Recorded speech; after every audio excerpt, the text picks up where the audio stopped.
Welcome to Windows on the World. Yes, we've done almost 3 shows tonight. Fantastic stuff in the first 2 if you haven't listened to them yet. And they're all in the archive. And our archive is getting vast and more, well, I suppose you could say it's a research tool. It's a whole institute. It's Windows on the World. Yeah, I don't want to get too carried away with this, but you know, I had to have a good beginning. Now, thing is that we've been reporting on the Extinction Rebellion. You know, we're going to die in 12 years' time because the IPCC brought out another document which none of the people who were on that protest, the Extinction Rebellion protest, actually seem to know anything about. But you don't have to know anything about it because I've read it and there's nothing in it. Yeah. And that's the interesting thing. So basically this is about how people are controlled. It's a form of mind control which is beyond comprehension. We've seen this with certain sects over the years. I mean, I don't really want to name them because then I might be stalked by them, you know. But the point is that it's like a religious cult. We're talking about a religious cult which is an apocalyptic cult saying the world's going to end in 12 years' time. Well, it's not. I'm sorry, but it's not, you know. And the thing is that people who stand up against this are attacked in a very similar way. Ad hominem attacks, in other words, attack upon the integrity of the person. And then they go, 97% of scientists agree, which is an absolute load of rubbish, which was made up by the IPCC. And we've been through that many times, but it's basically about papers that had climate change in the title and people who agreed with them. Now, the IPCC is a lobbying body. If anyone doesn't know what the IPCC is, it's the Intergovernmental Panel on Climate Change, which basically lobbies through the UN to your local government. This is where it becomes global in actual fact. So all of those things you're seeing locally, like hive housing, you know, this high-density housing, closing off of roads and cycling for everybody, and massive taxation of the elderly. In other words, genocide through taxation of basic things like heating are all part of it. And we're going to talk about that now with Piers Corbyn.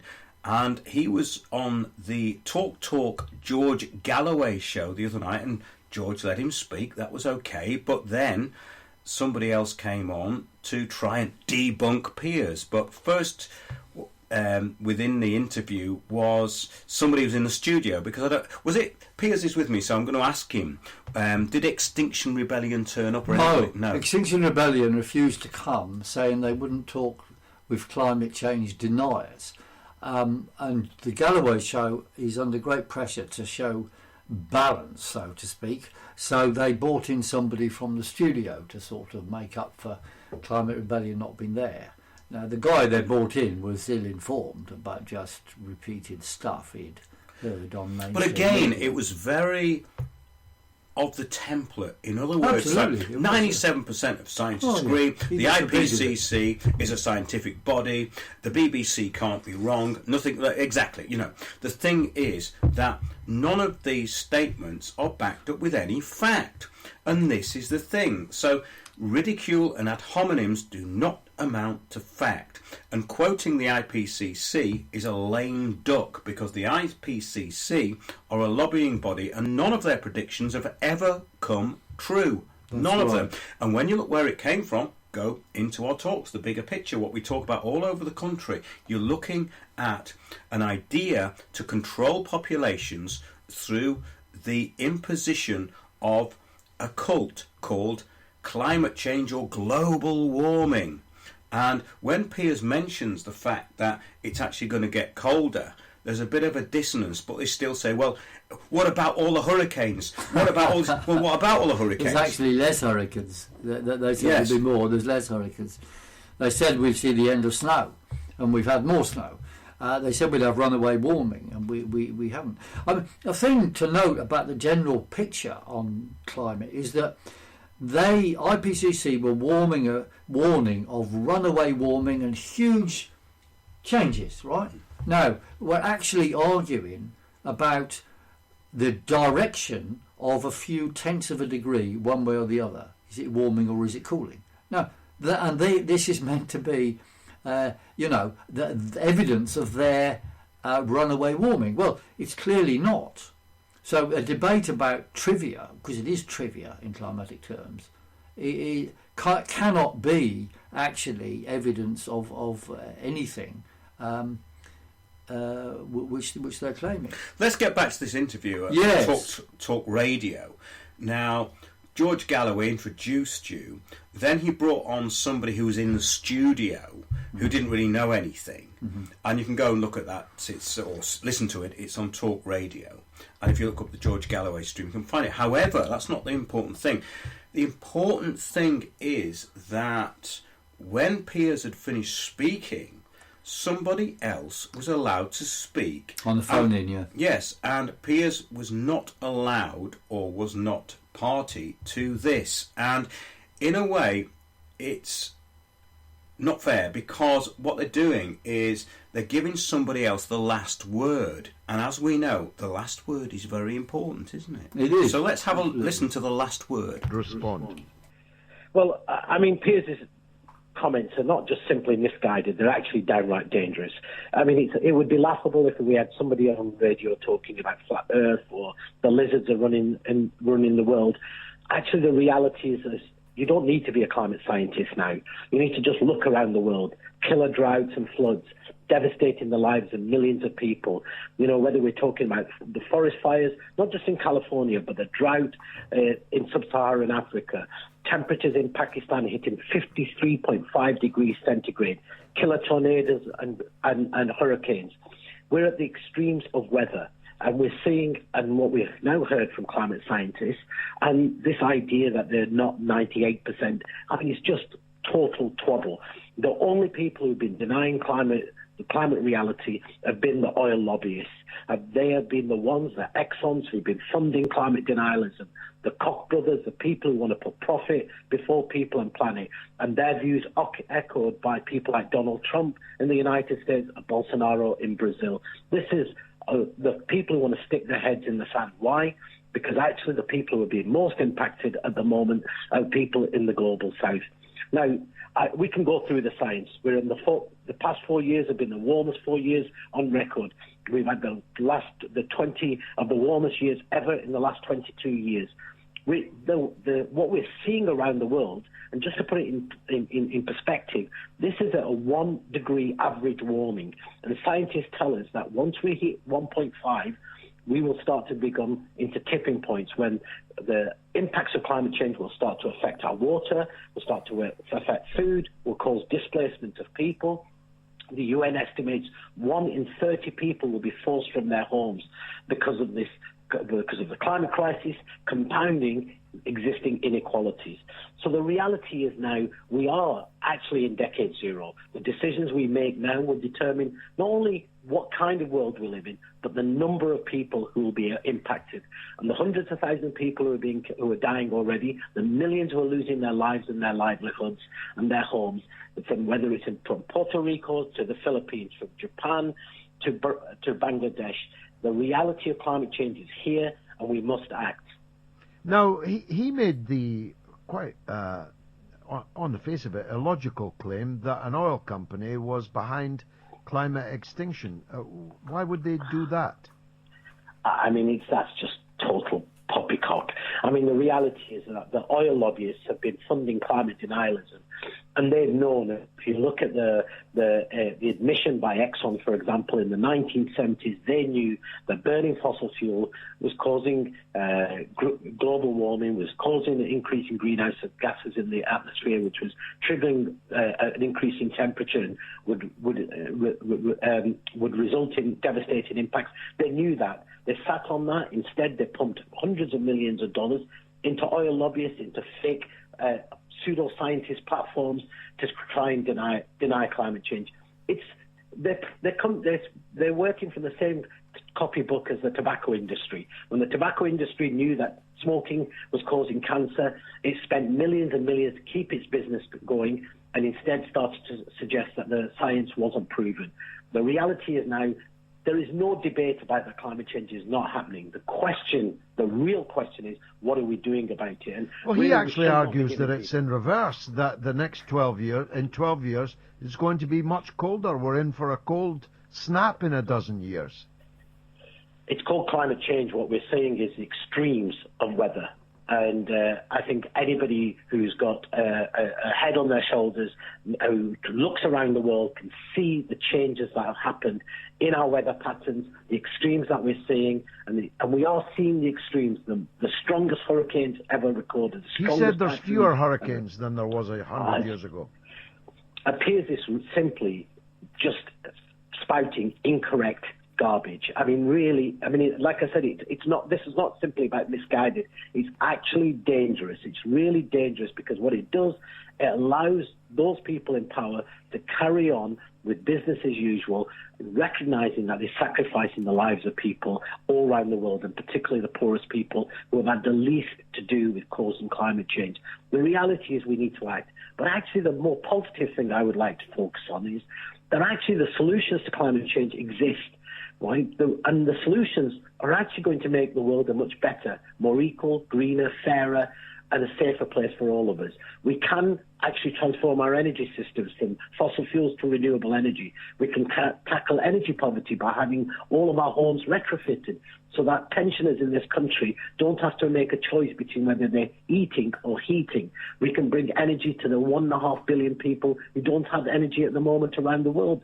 We can change the way we produce foods so we're not wasting a third of all the food we produce and burying it in the ground while nearly 1 billion people go hungry. That means that fundamentally we have to alter our economic system. That's why the rich elites don't want to take action on climate change, because they know that the only solution to the crisis of climate change is a fundamental change of our economic model. It's about tackling the power of corporations, tackling the power of elites. So really, that's the big conversation we should be having, and we should be asking our politicians, why are they not acting, and whose interests are they acting on behalf of? And they're certainly not acting in the interests of ordinary people, because if they were, they would have been taking the steps to tackle climate change long ago, because they knew what the reality of climate change was from the 1970s. Powerfully put. Thank you very much indeed. Asad Rehman, who is a climate justice activist and director of War on Want. Russell says May and Company is more like Dad's Army. That's okay, George. Yeah, we've finished with that one. Now, that was quite incredible in its hyperbole, and the hyperbole was coming from a place of actual religious belief rather than fact. But the point is that he also made huge assumptions and mistakes in what he was saying, and he called Piers dangerous. Now, this is some of the things that these people do. They'd say, you're dangerous. Well, no, is the truth dangerous, or is an opposing opinion dangerous? It just doesn't make any sense. He brought up a lot of points in that, and also he was saying that basically there's solutions to the climate change crisis. Well, climate's always changing, and he blamed Piers for supporting the side of big oil. Well, it's big oil who makes money out of this. It's governments who make money out of the climate change so-called crisis, and it was a bit unfair that he was allowed to have the last word, because Piers wasn't actually in the studio at the time, were you? No, I was in the other room because that section had finished. Well, yeah, I mean, George has to put balance, as he calls it, but I think in this case he's just given the carpet to the other side. I would say this guy that spoke is deluded and brainwashed. I don't know what he actually believes, but what he said is delusional nonsense. Now the thing is, Piers, yeah, I would like to interject here, and I don't usually, but it's a really important point, because I think that man really did believe what he was saying. I don't think he was lying. I think he believed it. Yeah, he may well have. He was repeating things which are false, but... well, there's no doubt about that in my mind, but carry on, yeah. Yeah, well, we are, of course, dangerous to the globalists and the oil companies. You see, the fact is we have a big game being played here. The green lobby say their enemy is the oil companies, right? But actually, the oil companies are their total friends. Because it's quite a simple thing, and I was present at the discussion in the Global Oil Summit in 2004, where a lot of these things were resolved. The oil companies say on their websites that, and they said this also in the Exxon New court case, that they believe and support the idea that carbon dioxide is causing changes in climate. They say they believe it. But I know in 2004 they knew that actually it's the sun what does it. But the reason why they say they believe it is that they can make more money that way. Because what they've done is stated that they'll go along with measures against carbon dioxide so long as there is a uniform price for carbon across the board. And that is spelt out on all the websites of the oil companies. Now that means that when a farmer is told to sell food to burn, i.e. biofuels, he's got to be paid more than what he would get paid if people eat the food, eat the maize. So the price of energy has to go up for the green agenda. Now that means that the price of energy on the oil and so on produced by the oil companies also goes up, and their profit increases. So basically they lose maybe 2% of world energy to green alternative fuels, because that's all it is. It's a tiny amount of stuff provided by wind farms, and they double the profits on the remaining 98% of energy production. And it's a complete no-brainer. They will go along with that. Now, in the 70s, when, by the way, the so-called experts were saying we were in for global cooling, so I don't know where this guy that spoke is got his indications from, but the argument was that would be cooling. The oil companies, of course, like any big corporations, will support all sides if it suits them.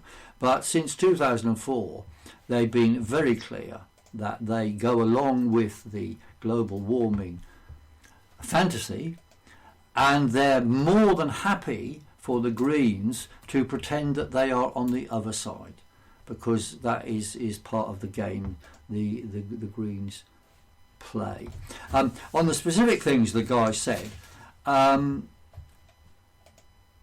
everything he said was untrue, but you see, he says there's more extremes. Well, actually, this type of extremes are the wrong type of extremes for the CO2 theory.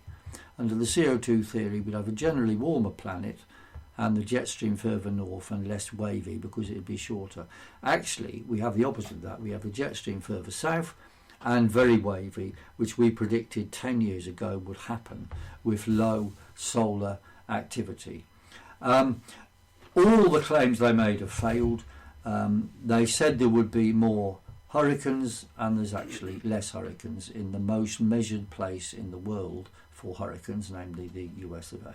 So the guy told a direct lie on that.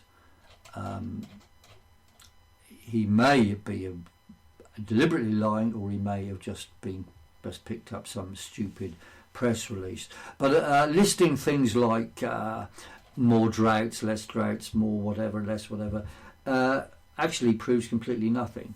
You see, if you want to justify the CO2 theory, you have to say, one, You have to show that something has changed significantly in the direction predicted by the CO2 theory, and you have to show that the CO2 extra has caused it. Now, none of the significant changes which are apparent now are in the direction which they said would be. They said there'd be runaway warming, there wasn't. They said there'd be less snow and there's more snow. They said there'd be more hurricanes and there's less hurricanes. So they haven't got anything to argue for except decimal points of a degree, centigrade temperature rise, but those are based on fraudulent data, and the satellite data shows us cooling. But anyway, even if they found something which they'd predicted, they've also got to show that it's the CO2 which has caused the change, and that it's not just a coincidence. And they have failed to do that. So what we are doing now, of course, is putting the IPCC on the spot. Now, it was excellent that George Galloway had us on the air, despite the inadequacies of getting both sides, because I'm sure we'll be back there because there's more to say. You see, we've had great difficulty getting our point in the mainstream to the effect that the IPCC story is false and not based on science.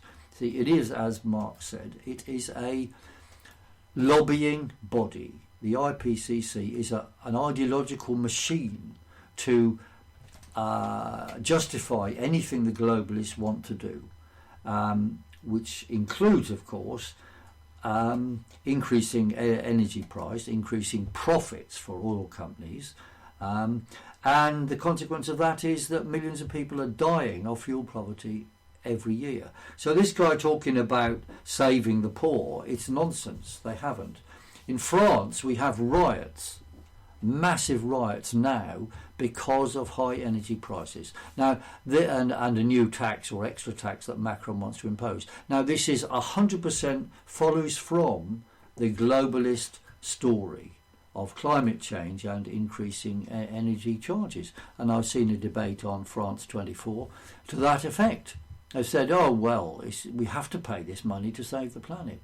Well, changing CO2 levels will not change anything at all in weather or climate, because CO2 is controlled by climate. Not the I just wanted to bring something in here. Yes. Angie's just said in chat, our friend Angie from Salford. Excellent. And she said, well, people feel a bit disempowered to have an argument against people with qualification. Now, I don't think that's the case, Angie, because I'll tell you why. I mean, I've got no scientific qualifications in that respect, but I can argue against these people with fact. And none of them have fact. And the IPCC is not a scientific body. And when we quote people who are scientists and look at their data, which is basically just the ability to have a critical thinking capacity, then you can win an argument, because we're not talking about a scientific argument here. Now, what I would like to add at this particular point before you come back in, Piers, is this guy worked for War on Want, who are lobbying for what they want. Now, it says here, we are a charity, but we aren't an aid agency. And we don't impose solutions to poverty. We listen to the voices of our partners and allies. Oh, do they really? I wonder why they would do that. One of their partners is former director of ExxonMobil and a former director of Merrill Lynch, which is on the Citizens Online. We're talking about War on Want here, by the way. Okay, yeah, let me get on. But these groups all work together. Yes, they do. They are what we talk about, this umbrella. The complete same ideology. Yeah, it's an umbrella of basically accepted opinion which they have to fall under to get their wages. So we listen to the voices of our partners and allies, acting to enable those at the front line of poverty and, it sounds great, doesn't it? Human rights violation for long-term solutions. Wait a minute, for long-term solutions and real change. Long-term solutions and real change are taking over the infrastructure and management of the countries where they go into. That's what they mean by that. We believe poverty is caused by the political choices made by powerful elites, governments, wealthy corporations and others. Okay, so how it says here, we have global partnerships with grassroots social movements. Grassroots social movements are the useful idiot movements, such as Extinction Rebellion, such as Who Took Over Occupy, such as all of the fake stuff that gets into the mainstream media. So basically, he's funded and controlled by people who are controlling the narrative of his opinion, in my opinion. Right? We run targeted campaigns. Oh, they run targeted campaigns, do they? They do, yeah. That's interesting. Where we feel we add most value. Well, what you feel and what is actually the truth of the matter are two very different things. You might feel that you're doing something worthy. I know people who work for these NGOs who feel they're doing loads of things. It makes them feel better about what they're getting out of it, which is a wage every week. And they feel that they're helping people, but they have no evidence to actually back that up, right? So we raise public awareness of the root causes of poverty. Oh, do you? Well, who actually gave you the victim status to do that? I mean, surely the cause of energy prices going up around the world. I mean, the awareness, the root causes of poverty. So we've got some middle class, virtue signalling people who think that they can identify the root causes of poverty. Well, that's very good of them to do from Hampstead, isn't it, or wherever they bloody live. We raise public awareness of the root causes of poverty, and you'll love this bit. Anyone who listens to the show regularly, and empowering people to take action for change. They couldn't be change agents mentored into the stupidity of the global warming agenda, which is actually a depopulation agenda, which this idiot has just been spouting to Galloway about. No, it couldn't be part of that, because they believe in economic justice and corporate accounts. Justice for Palestine. Oh, they've got justice for Palestine on there. Land conflict, yeah, it goes on and on and on. It's crap. Don't donate to them. War on want. Yeah, okay. Give it to the people who actually need it, in my opinion, okay? That's really made me annoyed, because I don't like charities, Oh, Windows doesn't like charities. He's some kind of fascist, We've been attacked over the last couple of weeks by these extremists, racial extremists over the past couple of weeks. We won't talk about it, but you might find little relevancies of it on Twitter, and also, non-existent sort of website blogs. However, the point is this: we're talking about the raft of ideology. That's actually made me quite angry looking at War on Want's website, because the person who was actually trying to slag Piers off there was very high up in that organisation. So have you anything to add? I mean, he talks about climate denialism, about UN estimates, all this about existing inequality. I mean, he's basically been given a load of sound bites to reproduce, and because he's got a job there, he does it. Sickening, in my opinion, Yeah, well, I think there's a couple of things that come out of that. This SR15, Special Report 15 from the IPCC, which is trumpeted around as, the warning. Now, I've read it, or most of it, and the introduction to it and so on, and there is completely nothing there. There's no science in it whatsoever. No, it just keeps going about sustainable development and crap like that. And it has estimates of the extremes which are going to increase. Now, but just put in terms of percentages, it's like just things happened, being put in a jargonised way, and then say, oh, we're 90% sure there's going to be even more of something. Now, actually, if it was a scientific document, it would first of all discuss why all, and I say all, their dire warnings issued in 2000 have failed, i.e. none of them have happened. Why haven't they happened? They don't address that. Secondly, if anything did happen or didn't happen, what was the role of CO2 in it? And they never put that anywhere at all. They have this religious belief that CO2 is a danger. But we know that CO2 levels are an effect, not a cause of climate. Now, I think it's worth just going back to getting people listening to understand just what the oil companies are really doing. Yeah, he said ExxonMobil knew about fossil fuels. Now look, and all this stuff. I would say what actually happened, because I'll tell you this. I went to the Global Oil Summit in 2004. I was asked to go to talk about what I thought about climate.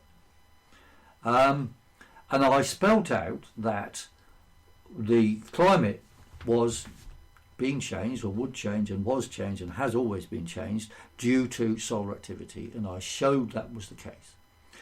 At the end of me speaking, a man walked up to me with a bundle of papers showing graphs, and he said, "I just want you to know, Mr. Corbyn, that we are on the case." And I said, "Well," and I saw graphs similar to my own. And I said, "Well, why am I here then?" He said, "Oh, we just wanted to know from a practicing, well-known scientist that's been successfully forecasting weather and so forth. We wanted confirmation." I said, "Well, that's nice. But who are you?" And he said, "I am retiring at this meeting, but I am the chief executive of ExxonMobil." So what ExxonMobil knew then was that it was the sun what does it, right? That's what they knew, not these lies, false claims about CO2. However, that year, and this is borne out by they decided to back the CO2 story because it makes money. Now, to be very specific, what happened after that meeting, some friends of mine said, "Why don't you ask them for money?" Because they agreed with your research. I said, "Look, I don't want to get funded by the oil lobby," but what we agreed, we'd ask the United Nations, given what we thought was going on then, and the oil lobby for money. As soon as we asked the oil lobby for money, they said, "No, we don't want to." We were very interested in what Mr. Corbyn said, but we don't want to give him any money because it would upset the Green lobby. In other words, they decided collectively in 2004, all the oil companies, that the way to go was to back the CO2 story, because that way they can up oil prices. It would be a big factor in upping oil prices. And the loss to them is 2% of world energy supply. It's a complete no-brainer. And they're also more than happy to have the greenies pretend that the oil companies are the enemy. Oh, that's absolutely true. Another thing you brought up was about the tobacco industry, the promotion of tobacco. Now, the promotion of tobacco in America, especially, which is more important than here. Well, Al Gore was on the bandwagon then. Edward G. Bernays, right? And the point is that all of this stuff that he's promoting as propaganda is the stuff that he's fallen for, because the tobacco industry used exactly the same kind of propaganda on people like him that he's spouting against everything else. Yeah. In other words, it's all about a perceived belief without any investigation. So, yeah, we've talked about his charity, and then he went on about the UN and climate denialism. You know, I mean, these are pathetic terms, and they are absolutely stripping the reality out of what is being talked about. And anyone who uses climate denialism is ridiculous, because the climate's always changing, always has, always will do. You ask anybody in the street, "Well, do you deny that the climate changes?" And they'll go, "No, the weather's different every day. What are you talking about, you idiot?" You know, I mean, these are basics that they get wrong, but they use it, and it's pathetic. However, yeah, they let him on after you on talk radio, and that really wasn't fair, and in my opinion shouldn't have happened. But the guy in the studio was equally clueless, and in actual fact, when you look at this stuff and look at the report, the SR15 report, the Special Report 15 by the UN, we have 12 years left to live. Well, have the UN got... It doesn't actually say that anyway. But no, of course it doesn't. Like but they haven't even read it, as we know, because we've been to the Extinction Rebellion or Stinky Rebellion places, right? And this is something that the people who are following this stupidity have no idea about. They think that this document is scientific. Well, 1, it's not scientific. 2, it's got no facts. 3, the people who are going on about it and saying that we've got 12 years to save the planet have not even read it. No, they haven't read it. No. So that's probably about all I've got to say on that. Leave it up to you now, Piers. Okay, yeah. I think what we're discussing on these two of the last three shows, they're actually linked. You see, I was very interested in what was said about there's a crisis in anthropology now, right, as to where did man come from. And we have there old ideas being defended by people when they're clearly not working. We have the same things happening in climate and the same things happening in astrophysics. In other words, science now is in a crisis. I mean, in a way, science is always in a crisis of self-questioning, but now we have the officially we have mentioned post-truth world. We have a big crisis in science, especially, as I said, astrophysics and weather, and now it will also appear in anthropology. And this is actually connected to the crisis in globalism. Because you see, they're connected, for example, because on the George Galloway show, somebody said, and this was the same question as somebody asked at Exeter when we had a debate, why would they tell us something that's not true? Why would the BBC lie to us? Why? And people said, they wouldn't lie to us, so what they say must be true. Now, look, there is a reason for them lying to us. Just like when Galileo turned up somewhere and said the Earth is not the centre of the universe, that was an ideological atom bomb which could destroy the Catholic Church. It was ideological dynamite, right? So they had to put him down. They didn't literally put him down, but they tried to put down his ideas, and they did kill some of his associates. Bruno was burnt at the stake, and so forth, for a number of reasons, not only because of Galileo sort of stuff. But the powers that be are the powers that be because of ideological rule. And science is part of their ideological rule. So that's why, of course, science is constructed whereby useful ideologies are promoted, and the scientists involved actually then get defensive and always in defending their own ideologies, and this holds back development in universities as we speak. And when you see around the world, the consequences of this, of course, is that the causing poverty, it's depriving people in Africa of energy because they're told they've got to have wind farms and solar panels instead of coal. And it's causing death due to fuel poverty. So this war and want guy going on about saving people's lives, it's the opposite. The green story is killing them. And the Agenda 21, i.e., which goes along with, is part of the sustainability argument, is actually, as we speak, forcing people into smaller and smaller properties, socially cleansing cities, chucking people on the streets in Camden Town, and making people die early.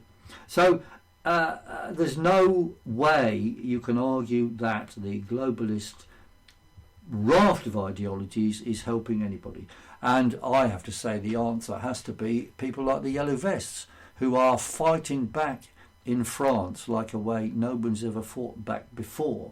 And they are there because of the increased energy prices imposed by the global warming story. And I think now it's important to understand that globalism is in a very deep crisis. Because, you see, the truth might come out now, because George Galloway's show, even though small, he is going to follow it up. We will be on there again. He asked the IPCC to give evidence of something which showed that CO2 causes climate change. Now, there's no evidence of it whatsoever, so we're demanding a scientific paper, and we've given them until the 14th of December to produce a scientific paper showing this. Now, we know no such thing exists. The 14th of December is chosen because it's the last day of the COP24 meeting, which is going to be held in Katowice or however you pronounce it, in Poland. And the funny thing about that is the first half of that event is probably going to be extremely cold and snowy, which will embarrass them no end. But then, of course, that is something which often happens. And through this, of course, because Galloway is going to ask for the answers, we might get the mainstream to actually start a discussion. Now, if there is an actual discussion on the mainstream media about the IPCC and global warming, they will lose. And if they lose and people stop believing en masse in the man-made climate change story, then there's a lot of other things they're going to stop believing in. They're going to say we've got to have energy prices brought down so that we buy energy at cost instead of paying these taxes, which don't do anything to feed the poor anyway. They go to make the rich richer. And the same is happening in the cities. The social cleansing makes the rich richer. It does not solve any homelessness problem. And of course, the big deal in front of them now is Brexit. Now, the ideology of the European Union, of course, again depends to a large extent on climate change. They're very, very, very strong promoters of climate change. And I notice on the front page of the Evening Standard here, the editor of which is George Osborne, he quotes Mr. Mark Carney, who says the no deal, if it happens, will be chaos.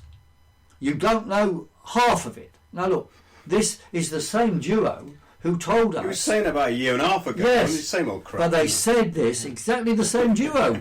George Osborne and Michael Carney, he just happened to be Chancellor at the time, but he said if we go into a vote for Brexit, then on day one after the vote, we're going to have a multi-trillion-dollar imposition of whatever, super austerity plus. But then day one happened and they said, oh, it's business as usual. That's what they said. It is business as usual. In other words, they told pure lies then, and they are telling them now, because they're desperate to keep globalists in charge of the European Union so that our living standards will be lowered, because that's what it means. If we have a no deal Brexit, that will be the best thing possible. There's nothing wrong with WTO rules, World Trade Organization rules. Most of the world trades through WTO rules. The immediate effects of leaving on the 29th of March under a no deal, i.e. it means under WTO rules, would be a reduction in food costs and an increase of importing food from Africa, which would bring the price of meals down in pubs, as was pointed out by Weatherspoons. Yes. And it would also mean that Africa might be a bit more prosperous, a bit of trade, not aid, which the globalists, you see, not the, war on want, say they support, but actually they don't. They don't support anything useful at all for the poor. So I would urge anybody out there who's got any doubts at all about Brexit just to argue with these completely anti-democratic people that say let's have a people's vote when we've already had a vote, that if we go down that path we are just supporting the globalists who will reduce living standards more. We've had a vote. If Parliament can't agree anything, the answer is that we have to do exiting as the voters said, and we do it on the 29th of March as had been agreed by Parliament. And that would be a move towards freedom, and we would keep our fish instead of it being stolen. And of course the fish issue does point up very much what the globalist agenda is about. It's about theft of resources. The coal of the United Kingdom is now locked in the ground, so we have to buy Polish coal instead.